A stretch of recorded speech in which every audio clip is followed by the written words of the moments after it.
Es-tu prêt à pisser sur tes billets de banque pour que la chance ne t'oublie jamais? Dans les ruelles moites de Rio, où l'odeur de la poudre se mélange à celle du café brûlé, l'argent n'est pas un chiffre sur un écran de smartphone.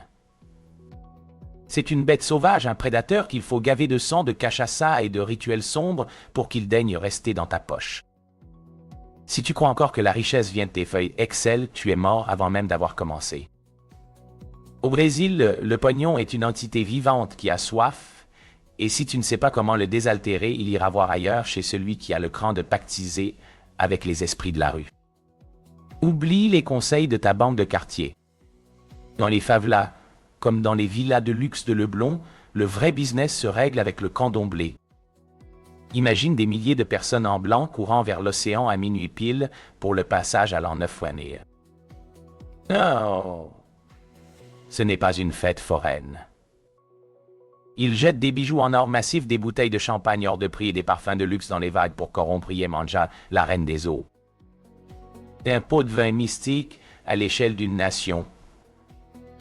Tu donnes ton luxe maintenant pour que la mer ne noie pas tes profits demain.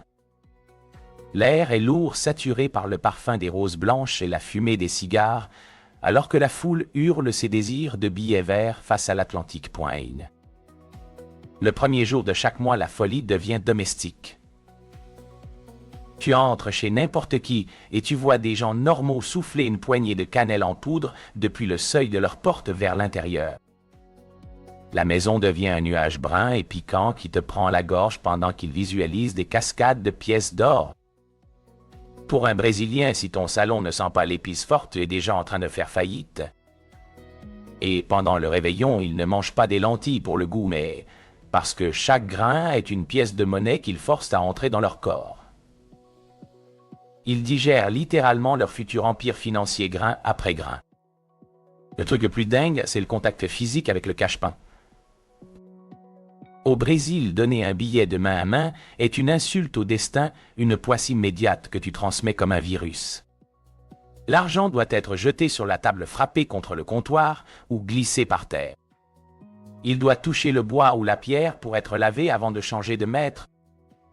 J'ai vu des types avec des chaînes en or plus grosses que ton poignet balancer des liasses au sol pour que l'autre les ramasse. Ce n'est pas du mépris, c'est du contrôle. Le fric doit savoir qui est le patron. Et si tu fouilles leur congélo, tu vas halluciner. Des billets de 100 réais emballés dans du plastique entre les steaks et les glaçons,